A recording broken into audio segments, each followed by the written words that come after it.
อใจที่ได้โพสต์ ไม่เคยโกรธจำนวนยอดไลค์ ไม่เม้นไม่เป็นไร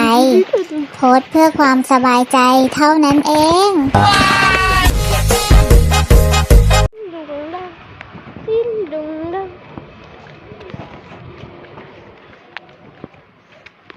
อัดวิดีโอจากตัวพา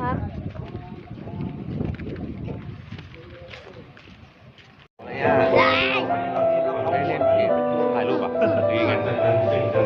ถ่ายวิดีโอ ทำไมมันเป็นฝ้ากระจกมันเป็นฝ้า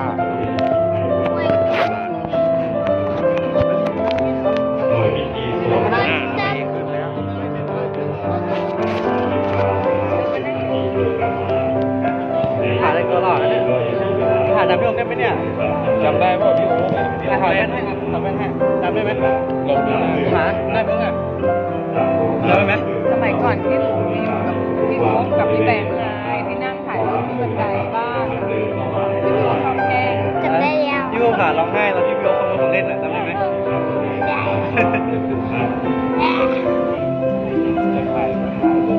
ก่อนที่ต้องใส่แว่นมัน รูดยืนขึ้น